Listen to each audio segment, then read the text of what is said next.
Je n'ai jamais cru qu'il partirait sans dire au revoir. Il a juste fermé la porte, un mercredi matin, et je n'ai plus jamais entendu ses pas dans le couloir. J'ai attendu des heures ce jour-là, pensant qu'il avait oublié quelque chose, qu'il reviendrait. Mais c'est le silence qui est revenu. Un silence si lourd qu'il m'a coupé en deux. J'ai essayé de ne pas pleurer, de ne pas m'effondrer. Mais mon cœur, lui, n'a pas résisté. J'ai toujours pensé que l'amour d'une mère suffisait, que donner sa vie, son sommeil, ses rêves, ça suffisait. Mais j'avais tort. On peut aimer de toutes ses forces et ne pas être aimé en retour. Il m'appelait maman, avec des étoiles dans les yeux quand il était petit. Et maintenant, même mon prénom semble trop lourd pour sa bouche. Il m'a effacé, lentement, puis totalement. Ce matin-là, j'ai ouvert la fenêtre, comme pour appeler le vent à témoigner. Il est parti, j'ai murmuré. Je l'ai dit à personne, mais mon âme l'a crié. Il n'y a pas de mots pour cette douleur. Ce n'est pas une blessure, c'est une absence vivante. Une pièce de moi arrachée, qui continue de saigner chaque fois que j'y pense. Et j'y pense souvent, trop souvent. J'ai fait le tour de la maison. J'ai touché ses affaires, respiré sa chemise qu'il avait laissée sur le lit. Même son odeur semblait me dire adieu. Je me suis assise sur le bord du lit. J'ai fermé les yeux. Et j'ai prié. Pas pour qu'il revienne, mais pour que Dieu m'aide à ne pas le haïr. Parce que la haine, c'est trop lourd à porter pour une vieille femme seule. Les voisins n'ont rien remarqué. Personne ne m'a posé de questions. Comme si le monde entier avait accepté son départ comme quelque chose de normal. Mais moi, je ne m'y fais pas. Je réécoute sa voix dans ma tête. Les petits « je t'aime » d'autrefois. Et chaque mot est une lame. Chaque souvenir, une punition. Est-ce que j'ai mérité ça? Le plus dur, ce n'est pas l'absence. C'est l'espoir. Cet espoir idiot qu'on ne veut pas tuer. Chaque jour, je regarde le téléphone. Chaque jour, il reste muet. Je souris quand on me parle. Je dis « ça va » quand on me demande. Mais à l'intérieur, c'est une tempête. Une tempête silencieuse que personne ne voit. Il y a des nuits où je me lève pour vérifier la porte. Des nuits où j'entends des pas imaginaires. Mon cœur saute, puis retombe. J'allume la lumière. Rien. Toujours rien. Je me recouche en parlant toute seule. Peut-être demain, mais le demain devient des années. Et l'espoir, une torture douce. Je ne lui en veux pas. Enfin, j'essaie. Peut-être qu'il souffre aussi. Peut-être qu'il ne sait pas comment revenir. Ou peut-être qu'il ne m'aime plus. Je ne sais pas. Et cette ignorance est un poison lent. Mais j'ai promis à Dieu de ne pas lui souhaiter du mal. Alors je prie. Pour lui. Pour moi. Pour que ce silence ne me détruise pas. Je me souviens encore de ces nuits où je ne dormais pas. Pas parce que je ne voulais pas, mais parce qu'il pleurait. Bébé fragile, il avait besoin de moi tout le temps. Et moi, j'étais là. Chaque fois. Je n'avais personne pour m'aider. Pas de mari. Pas de famille proche. Juste moi, mes mains et ma foi. J'ai bercé ses coliques, ses fièvres, ses cauchemars. Et je n'ai jamais compté les heures, ni les sacrifices. Quand les autres sortaient, riaient, construisaient leur vie, moi, je courais d'un travail à l'autre pour qu'il ait de quoi manger. Femme de ménage, couturière, parfois même gardienne de nuit. Mon dos me faisait mal. Mes yeux brûlaient, mais je ne disais rien. Il suffisait qu'ils me prennent la main, qu'ils disent « maman » avec tendresse, et j'oubliais tout. L'amour, chez moi, n'a jamais eu besoin de mots. Il se donnait en silence. Je ne suis jamais allée en vacances. Mon luxe, c'était de lui acheter des chaussures neuves à la rentrée, de cacher des pièces dans une boîte pour son anniversaire, de lui offrir un pull chaud en hiver. Il ne manquait de rien. Ou du moins, j'ai tout fait pour qu'il ne le sache jamais. J'ai dit non à moi pour dire oui à lui, et je le referai, 1000 fois s'il le fallait, parce que c'était mon fils, mon tout. Il y a eu des jours où je n'avais plus la force, où je voulais juste m'asseoir, pleurer un peu. Mais même là, je tenais bon. Pour lui, il suffisait de voir son sourire endormi pour que mes larmes se changent en courage. Être mère seule, c'est vivre dans l'ombre. Personne ne voit, personne ne remercie. Mais on continue. Parce que l'amour, vrai amour, ne demande rien en retour. Je me rappelle de ses anniversaires. Je fabriquais les gâteaux avec presque rien. De la farine, du sucre, un peu de chocolat, et des bougies que je réutilisais d'une année à l'autre. Il riait. Il était heureux. Il ne savait pas que je ne mangeais pas le soir pour qu'il ait un cadeau. Et ça m'allait. Le voir heureux me nourrissait plus que le pain. J'ai connu des hivers sans chauffage, des étés sans repos, des humiliations dans des boulots ingrats. Mais je rentrais à la maison et je l'entendais dire « Tu m'as manqué, maman », et tout reprenait sens. On se contentait de peu. Un bol de soupe, un dessin collé au frigo, une chanson chantée ensemble.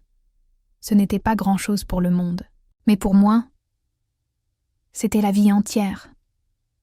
Quand il est devenu adolescent, j'ai senti qu'il s'éloignait. C'est normal, je me disais. Il grandit. Il cherche sa voie.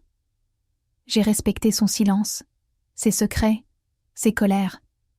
Je ne voulais pas être une mère envahissante. Je voulais juste qu'il sache que quoi qu'il arrive, j'étais là, que ma porte resterait ouverte, et mon cœur aussi. Mais aujourd'hui, je me demande, savait-il vraiment tout ce que j'ai donné? A-t-il un jour senti le poids de mes renoncements? Ou a-t-il cru que tout cela allait de soi? Peut-être que le vrai don, c'est celui qu'on fait sans être vu. Mais parfois,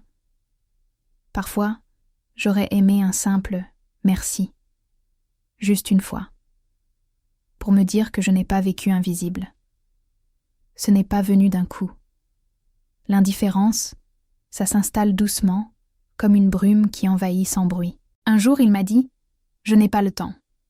Puis, il a arrêté de m'appeler. Ensuite, il n'est plus venu les dimanches.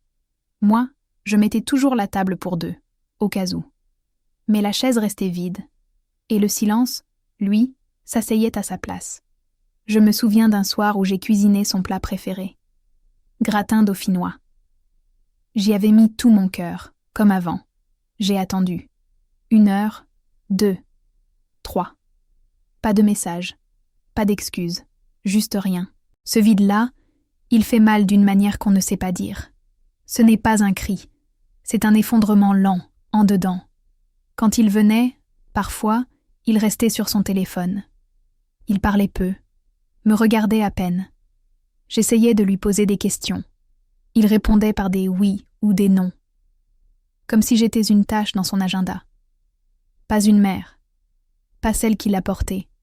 Je me disais, il est fatigué, il a sa vie. Mais mon cœur, lui, sentait bien que quelque chose s'éteignait. Il y a eu cet anniversaire où il n'est pas venu. Ni appel, ni message, rien. J'ai passé la journée à regarder la porte, à espérer un coup de sonnette. J'avais fait un gâteau, mis mes plus beaux vêtements, allumé une bougie, comme une petite fille qui attend. Ce jour-là, j'ai compris. Ce n'était plus un oubli, c'était un choix. Je lui écrivais des lettres, rien de grand, juste des mots de mère. Tu me manques. J'espère que tu vas bien. Il ne répondait jamais. Un jour, je l'ai croisé dans la rue. Il a souri, brièvement, comme on sourit à une connaissance. Et il a continué son chemin. J'étais figée. C'est étrange, d'être étrangère à son propre enfant. J'ai commencé à me demander si j'avais fait quelque chose de mal. Si un mot, un geste, une absence l'avaient blessé. Je remuais le passé, encore et encore. Mais je ne trouvais rien. Seulement de l'amour. Peut-être maladroit, mais sincère. Alors pourquoi ce mur entre nous? Pourquoi ce froid? Je ne comprenais pas. Je n'osais pas en parler aux autres. Par honte, peut-être. Ou par peur qu'on dise « Tu vois, tu l'as trop gâté. Ou pire, c'est comme ça les jeunes. Mais non, ce n'est pas comme ça. Ce n'est pas normal d'être effacé par l'enfant qu'on a aimé plus que soi-même. Ce n'est pas juste et ce n'est pas supportable. Il y a un jour, pourtant, où j'ai compris que l'indifférence est plus cruelle que la haine. La haine, au moins, dit quelque chose. L'indifférence, c'est l'effacement. C'est comme si on n'avait jamais existé. Et ça, pour une mère, c'est la mort avant l'heure. Les gens parlent. Toujours. Même quand ils ne savent rien. Peut-être qu'elle a été trop dure. Ou trop faible. Elle a dû faire une erreur. J'entendais ces phrases chuchotées quand je passais au marché. Ou pire, dites avec pitié, comme si ma douleur était une curiosité. Et moi, je souriais, pour ne pas pleurer. Pour ne pas crier. Il y a des douleurs qui devraient rester sacrées. L'abandon d'un enfant en fait partie. Mais non. Certains se croient autorisés à commenter, à juger, à expliquer ce qu'ils ne comprennent pas. Ils disent « Il faut lui laisser de l'espace » ou « Tu dois tourner la page ». Comme si on pouvait refermer un chapitre quand le cœur reste ouvert. Un jour, une voisine m'a dit « Tu as trop fait pour lui. Tu l'as étouffé. » Et j'ai eu envie de lui répondre « Tu ne sais rien. » Mais je n'ai rien dit. À quoi bon? Ce n'est pas la peine de se défendre quand le monde a déjà décidé de te condamner. Alors je garde tout pour moi. Et mon silence devient ma seule réponse. Même à l'église, parfois, je me sens observée. Elle vient seule, encore. Oui, seule. Et alors? Dieu ne m'a jamais abandonnée. C'est ce que je me répète. Mais les regards, ils piquent. Ils creusent des trous dans l'âme. On se sent comme une vitrine brisée, que tout le monde regarde sans jamais réparer. Les pires jugements ne viennent pas toujours des autres. Parfois, ils viennent de moi. Je me juge. Je me reproche tout. Chaque choix, chaque geste, chaque oubli. Je me demande, et si j'avais fait autrement? Et si? Et si? Mais le passé ne change pas. Il reste là, immobile, comme un tableau accroché trop haut pour l'atteindre. Les proches évitent le sujet. Ils parlent de météo, de recettes, de tout, sauf de lui. Son nom devient tabou. Et ce silence est encore plus lourd que les mots. J'aimerais parfois qu'on me demande « Tu vas bien, vraiment ?» Mais personne n'ose. Peut-être qu'ils ont peur de la réponse. Peut-être qu'ils ne veulent pas voir la douleur. J'ai appris à ne plus me justifier, à ne plus expliquer. Mon histoire, je la garde comme une vieille lettre, usée, froissée, mais pleine de vérité. Ceux qui veulent comprendre, comprendront en regardant mes yeux. Les autres, ils passeront leur chemin. Et moi, je continuerai, avec mes blessures. Mais debout. Ce n'est pas le regard des autres qui me détruit, c'est leur absence de regard. Comme si je n'étais plus là, comme si ma douleur ne méritait même pas d'être vue. Alors j'écris. Je parle à Dieu. Je confie mes larmes à la nuit. Et je me dis, un jour peut-être, on verra au-delà du silence. Au début, je l'appelais souvent, 1 fois par jour, juste pour entendre sa voix, lui demander s'il allait bien, lui dire que je l'aimais. Parfois il répondait, pressé, distrait. Parfois non. Alors je laissais un message, une voix tremblante qui disait « C'est maman, appelle-moi quand tu peux ». Et j'attendais, toujours. Le téléphone est devenu mon compagnon le plus fidèle. Il était là, sur la table, comme un rappel constant de ce que j'espérais. Chaque bip, chaque vibration me faisait sursauter. Et à chaque fois que ce n'était pas lui, une part de moi s'éteignait. J'en suis arrivée à rêver de sa voix, à parler toute seule, juste pour faire semblant qu'il était là. J'ai changé de coiffure, juste pour qu'il dise « Tu es belle, maman ». J'ai appris à envoyer des messages, même si je n'aimais pas ça. « Bonjour, mon fils. Je pense à toi. » Mais il ne répondait plus. L'écran restait vide. Les mots, eux, restaient suspendus. Comme des prières qui ne trouvent jamais d'écho. Il y a eu ce jour où j'ai eu un malaise. J'ai appelé. 1 fois, 2 fois. Pas de réponse. Ce n'est pas qu'il ne pouvait pas, c'est qu'il ne voulait pas, ou qu'il avait oublié. Et cette pensée m'a brisée. Je me suis dit, je pourrais mourir ici, seule. Et il ne saurait même pas. Une mère ne devrait jamais penser ça. Mais moi, je l'ai pensé. J'ai commencé à écrire ces numéros sans les appeler, juste regarder les chiffres, les touches du téléphone.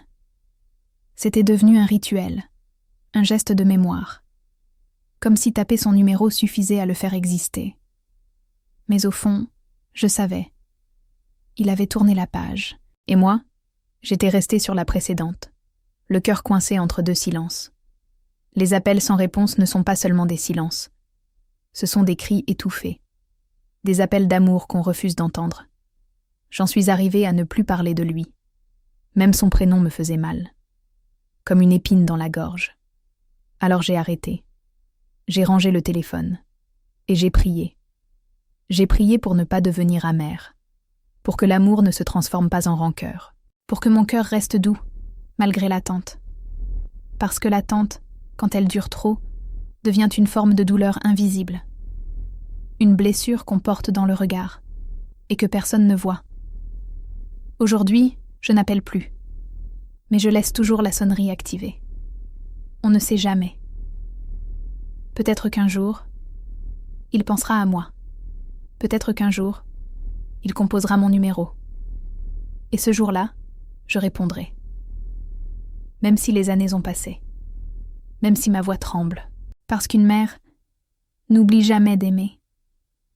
On ne me voit pas pleurer, c'est volontaire. J'ai appris à contenir les larmes, à les avaler, à les transformer en prières muettes. Il y a des douleurs qu'on ne peut plus crier.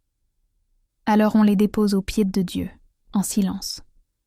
Chaque matin, je me lève, je fais mon café, je parle aux oiseaux. Et personne ne voit le poids que je porte. Mon cœur est brisé, oui, mais il bat encore. Lentement, avec fatigue. Mais il bat. Il bat pour l'enfant que j'ai élevé, pour l'amour que je ressens toujours, pour la petite lueur d'espoir que je refuse d'éteindre. Je suis tombée, souvent. Mais chaque fois, j'ai trouvé en moi une force qui ne venait pas de moi. Je crois que c'est Dieu qui me porte. Il y a des jours où je ne sors pas, où je reste en robe de chambre, regardant le ciel par la fenêtre. Et pourtant, même ces jours-là, je me tiens droite. Parce que la dignité, c'est ce qu'il me reste. Je n'ai plus ses bras, je n'ai plus ses mots. Mais j'ai ma foi. Et c'est elle qui m'empêche de m'écrouler. Je parle à mon cœur comme à un vieil ami. Tiens bon, je lui dis. On a connu pire. Et il écoute. Il continue, même brisé. Ce n'est pas facile de vieillir seul. D'attendre une voix qui ne vient pas. Mais ce n'est pas une raison pour se taire. Mon cœur a encore des choses à dire, même s'il n'est plus écouté. Les gens pensent que les vieilles femmes s'habituent à la solitude. Ce n'est pas vrai. On s'adapte. On apprend à ne plus attendre. Mais au fond, le besoin d'amour, de reconnaissance, reste intact. Je n'attends plus qu'il m'appelle. Mais j'espère encore qu'un jour, il se souvienne. Et cette espérance me maintient debout. Je n'ai jamais voulu être une victime. Ce mot ne me ressemble pas. Je suis une femme, une mère, une battante. Même le cœur brisé. Même seule dans une maison trop grande. Même sans réponse. Je continue. Pas pour prouver quoi que ce soit, mais parce que la vie, malgré tout, mérite d'être vécue avec tendresse. Parfois, je me surprends à sourire. À rire même, devant une vieille photo ou un souvenir idiot. Et dans ces instants, je me dis « Tu vois, tu es encore vivante. » La douleur n'a pas volé ma lumière. Elle l'a tamisée, peut-être. Mais elle est encore là, faible, mais vraie. Un cœur brisé ne guérit pas toujours, mais il peut apprendre à battre autrement. Et c'est ce que je fais, chaque jour.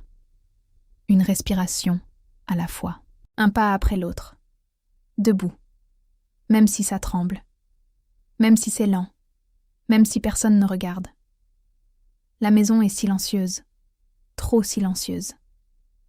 Chaque pièce résonne comme un souvenir figé. Le couloir, autrefois plein de ses pas pressés, est devenu un tunnel de solitude. Je passe devant sa chambre sans y entrer. La porte est fermée. Pas par lui. Par moi. Parce que je n'ai plus la force de voir ce qui n'est plus. Il y a encore ces dessins accrochés sur le mur du salon. Des soleils maladroits, des cœurs avec écrit « Je t'aime, maman ». Je les ai laissés là, comme des reliques d'un amour ancien. Je les regarde parfois et mon cœur se serre. On ne devrait pas avoir à pleurer des souvenirs heureux. Et pourtant, c'est ce que je fais. Le frigo est presque vide. Je ne cuisine plus comme avant. À quoi bon faire un repas complet pour une seule assiette ? Je mange debout, souvent. Un peu de pain, un fruit, du thé. C'est suffisant. Le rituel des repas, autrefois sacré, est devenu une formalité sans saveur. Il manque la voix, le rire, les « encore un peu, maman ». Le soir, je laisse la télévision allumée. Pas pour regarder, juste pour le bruit, pour ne pas entendre mon cœur penser trop fort. Je m'assois dans le fauteuil. Je tricote parfois. Mais mes mains sont lentes et mon esprit vagabonde. Je me surprends à lui parler, comme s'il était encore là. « Tu veux un chocolat chaud ?» Le lit est grand, trop grand. Je dors d'un seul côté. L'autre reste intact, comme une promesse suspendue. Je garde sa vieille couverture pliée au pied du lit. Elle ne sert plus à rien, mais je ne peux pas m'en séparer. C'est idiot, peut-être, mais c'est mon lien. Ma façon de dire « Je t'attends encore un peu ». Les plantes du balcon souffrent. J'oublie parfois de les arroser. Il disait « Faut leur parler, maman. Elles sentent quand on est triste. » Peut-être qu'elles ressentent, oui. Elles fanent doucement. Comme moi, mais je les garde, même flétries. Parce qu'elles me rappellent qu'il y a eu de la vie ici. Le téléphone ne sonne pas. Le facteur ne dépose que des factures. Personne ne frappe à la porte. Les jours se ressemblent. Et pourtant, je me lève. J'ouvre les volets. Je nettoie. Je parle au chat du voisin. Je souris à la caissière. Parce que malgré le vide, il faut rester vivante. Et dans ce vide, je trouve parfois un étrange réconfort. Comme si le silence était devenu un compagnon fidèle. Il ne juge pas. Il ne ment pas. Il ne promet rien. Mais il reste. Et moi aussi. Je reste. Debout, au milieu de cette maison pleine d'absence. Mais encore pleine d'amour. Je me souviens encore de ses petites mains dans les miennes. Chaudes, confiantes, accrochées comme si j'étais le monde entier. Il disait « Maman, regarde, pour chaque caillou, chaque oiseau, chaque nuage en forme de dinosaure. » Avec lui, le monde était neuf. Il me redonnait l'enfance que je n'avais jamais eue. Il adorait se cacher derrière les rideaux. « Tu me trouves ?» Je faisais semblant de chercher, puis je le découvrais avec des rires. Ces rires-là, ils me manquent plus que tout. C'était pur, vrai, sans filtre, rien que nous deux, dans un monde trop grand. Et dans ces instants, j'oubliais la fatigue, le froid, les factures. Il avait peur du noir. Alors je laissais la lumière du couloir allumée. Je m'asseyais près de lui racontant des histoires inventées, des histoires de rois tristes, de mamans courageuses, de petits garçons qui devenaient des étoiles. Il s'endormait en tenant ma manche. Et moi, je restais là, à le regarder respirer. Je revois encore ses premiers pas. Il est tombé, bien sûr.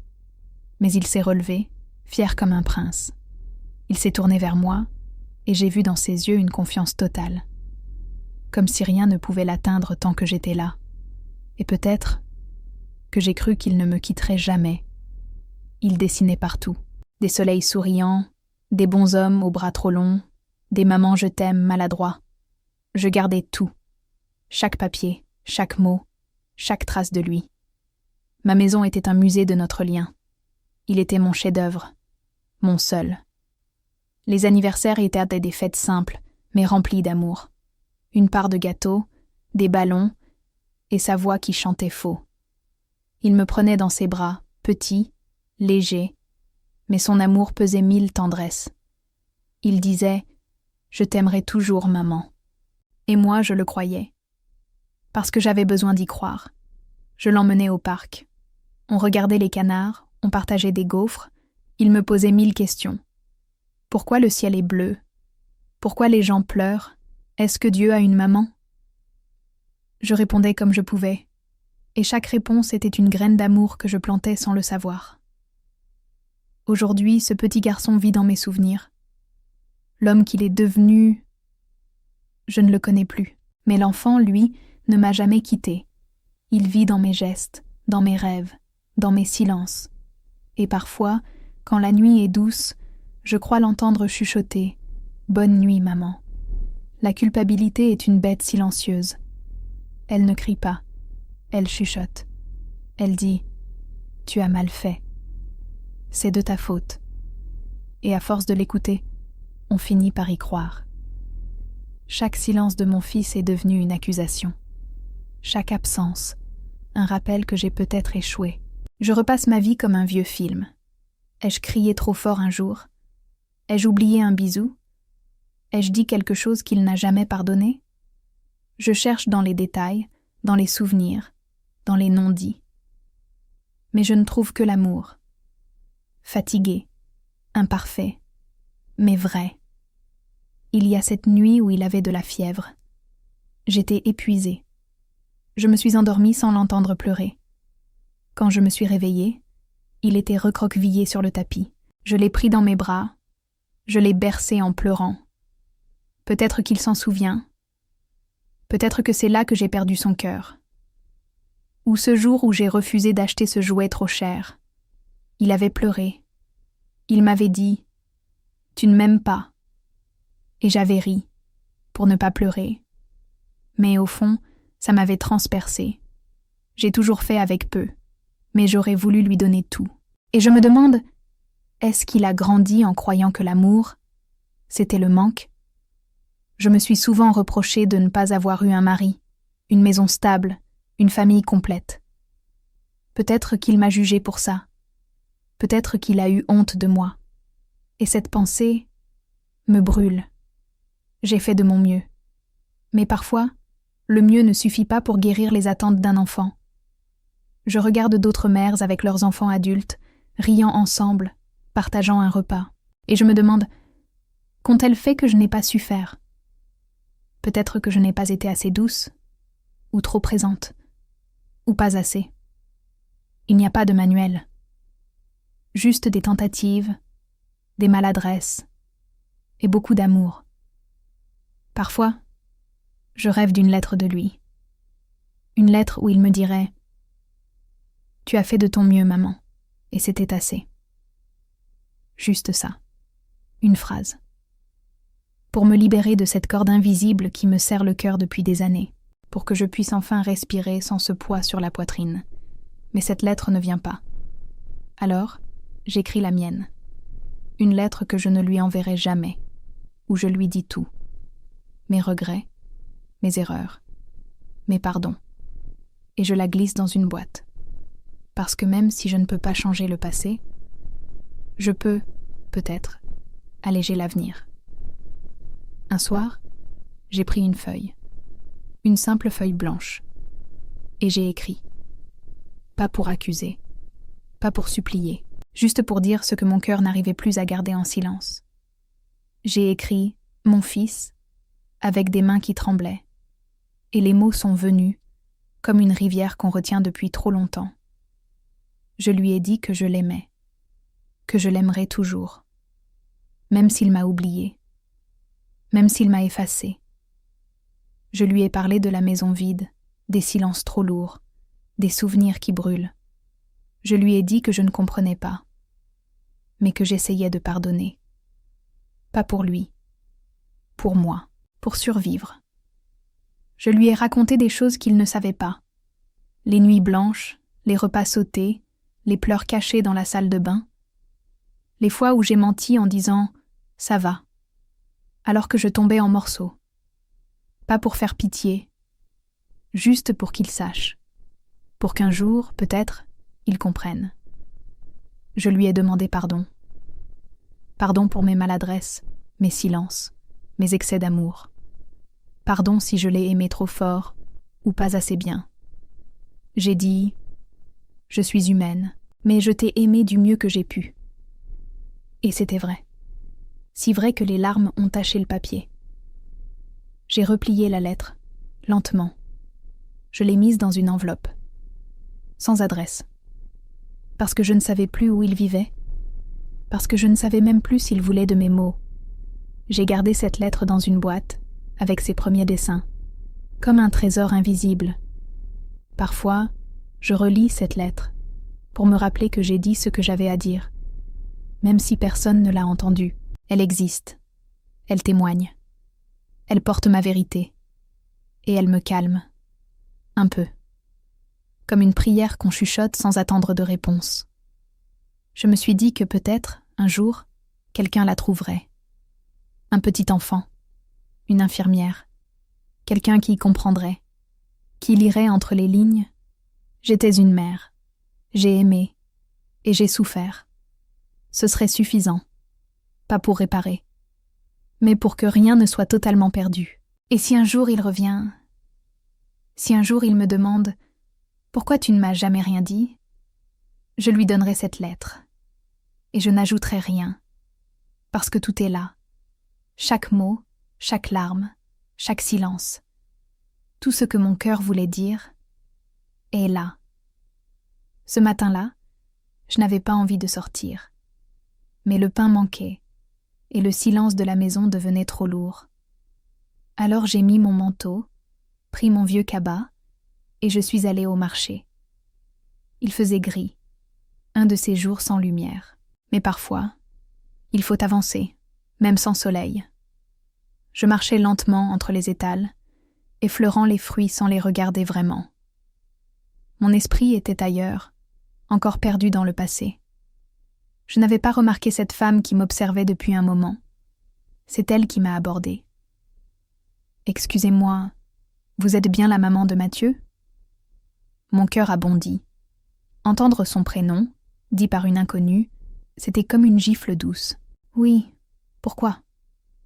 Elle m'a souri, avec une gentillesse qui m'a tout de suite désarmée. « Je suis Claire. Je travaille avec lui.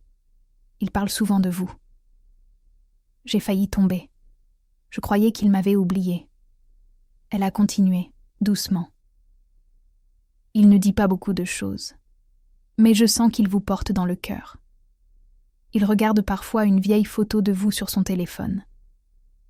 Il ne sourit pas, mais ses yeux changent. Il vous aime, madame. Peut-être qu'il ne sait juste pas comment revenir. » J'ai eu envie de pleurer là, entre les pommes et les fromages, mais je me suis retenue. Parce que ces mots, c'était comme une lumière dans une grotte. J'ai dit « Je croyais qu'il m'avait effacée. » Elle a répondu « On n'efface pas une mère, même quand on souffre, même quand on fuit. » Elle m'a pris la main, comme on prend celle d'une vieille amie. Je ne sais pas ce qui s'est passé entre vous, mais parfois, les silences sont juste des peurs. Peut-être qu'il attend un signe, ou juste du temps. Et dans ses yeux, il n'y avait ni jugement ni pitié, juste une tendresse inattendue. Je suis rentrée avec mon pain et une émotion nouvelle, une sorte de vertige doux, comme si quelque chose avait bougé dans l'air. Je ne savais pas si c'était vrai, si c'était exagéré, si elle disait ça pour me consoler. Mais peu importait, parce que pour la première fois depuis longtemps, j'avais un peu d'espoir. Ce jour-là, j'ai allumé une bougie en rentrant. Pas une prière de douleur, une prière d'attente. J'ai dit à Dieu, « S'il te plaît, fais que ce soit vrai. Même un peu, même à moitié. » Et j'ai souri, un vrai sourire. Parce que parfois, il suffit d'un mot, d'un visage, d'une rencontre, pour rallumer tout ce qu'on croyait éteint. Les jours passaient depuis cette rencontre au marché, et les mots de Claire me suivaient comme une musique douce mais insistante. Il vous aime. Il ne sait juste pas comment revenir. Cette phrase m'empêchait de dormir. Et si c'était vrai? Et si, derrière son silence, il y avait autre chose que du rejet? J'ai osé poser quelques questions, discrètement, à une ancienne collègue, à une voisine qui connaissait sa belle famille. Je n'ai pas insisté. Mais les fragments sont venus. Claire n'était plus sa collègue. Elle l'avait été, il y a quelques années. Depuis, beaucoup avait changé. Il avait perdu son emploi. Il s'était séparé. Il vivait seul. On m'a dit qu'il sortait peu, qu'il parlait peu, qu'il s'était replié sur lui-même. Certains murmuraient qu'il ne dormait presque plus, qu'il avait maigri. Et là, j'ai compris. Ce n'était pas que je n'existais plus pour lui, c'est qu'il s'était enfermé dans sa douleur. Il portait ses échecs comme une armure, et je n'avais pas la clé. Je croyais qu'il m'avait effacée, mais peut-être qu'il me gardait dans un coin de son cœur, trop douloureux à regarder. Peut-être qu'il se disait « Je ne peux pas revenir comme ça. Elle mérite mieux. » Et ça m'a déchiré. Parce qu'aucune mère ne veut un fils parfait. Elle veut un fils vivant, vrai, même brisé. Je me suis souvenu d'un jour lointain où il était tombé de vélo. Il s'était écorché le genou et pleurait de honte. Je l'avais pris dans mes bras. « Tu peux tomber 1000 fois. Je serai toujours là pour te relever. » Et aujourd'hui encore, je pense la même chose. Il peut tomber autant qu'il veut. Je serai là. Il ne sait peut-être pas que je suis forte, que je suis prête à entendre toutes ses failles, que je ne veux pas le sauver, mais l'accueillir. Mais comment lui faire sentir ça, sans l'effrayer? Comment dire « tu peux rentrer » sans lui faire sentir qu'il a trop tardé? Alors j'ai confié tout ça à Dieu. J'ai prié pour que son cœur se dénoue, pour que la honte s'efface, pour qu'un rayon de paix entre dans sa solitude. Je ne demande plus qu'il revienne. Je demande seulement qu'il guérisse. Et que, s'il pense à moi, ce soit sans douleur. Et cette vérité-là, je la garde comme une lumière dans mes ténèbres. Mon fils n'est pas perdu.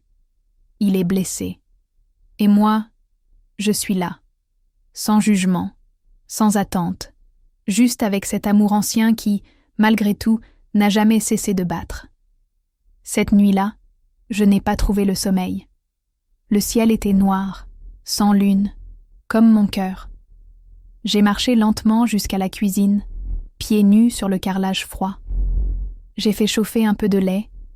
J'ai regardé la vapeur monter, comme une prière silencieuse, et j'ai parlé. Pas à moi, pas à lui, à Dieu. Seigneur, je suis fatiguée, pas physiquement, fatiguée de ne pas comprendre. Fatiguée d'aimer sans retour, de tendre la main dans le vide. Je n'ai pas pleuré. Les larmes ne venaient plus. J'étais au-delà de la tristesse, dans un espace où il ne reste que la foi ou le néant. Et moi, j'ai choisi la foi. Je me suis assise dans l'obscurité, mes mains serrées sur la tasse chaude. Et j'ai recommencé à parler. S'il te plaît, ne le perds pas. Garde-le vivant. Protège-le. Même loin de moi. Et si je ne suis plus là quand il revient, fais qu'il sente encore mon amour, quelque part dans l'air. J'ai prié pour lui comme quand il était petit, fiévreux, et que je ne savais plus quoi faire. J'ai prié pour que la lumière entre dans son cœur, là où l'ombre s'est installée. J'ai demandé la paix, même s'il ne revient jamais. Parce qu'aimer, c'est aussi laisser partir, sans cesser d'espérer. Dans cette nuit noire, j'ai senti une chaleur, douce, inexplicable, comme une main posée sur mon épaule. Et j'ai compris. Je n'étais pas seule, je ne l'avais jamais été. Dieu ne me rendrait pas mon fils à la manière que je voulais, mais il me donnerait la force d'attendre ou d'accepter. J'ai fermé les yeux, j'ai murmuré « Je te le confie ». Et dans ce geste, j'ai déposé tout, la douleur, l'attente, la honte, la tendresse, le silence. J'ai tout mis dans les mains de celui qui voit même quand tout est obscur. Et pour la première fois depuis longtemps, j'ai ressenti la paix. Le monde dormait. Les maisons autour étaient éteintes. Mais dans ma petite cuisine, il y avait une lumière que personne ne voyait. Une lumière née de l'abandon. Pas de résignation, mais de confiance. Et c'est peut-être ça, le vrai miracle. Ce soir-là, je n'ai pas reçu d'appel. Il n'est pas revenu. Mais je suis montée me coucher le cœur plus léger, parce qu'il y avait eu cette prière. Une prière dans la nuit. Et parfois, ça suffit. C'était un matin comme les autres, gris, sans éclat. J'étais en train de plier du linge, le cœur ailleurs. Le téléphone était posé sur la table, silencieux comme toujours. Et puis, il a sonné.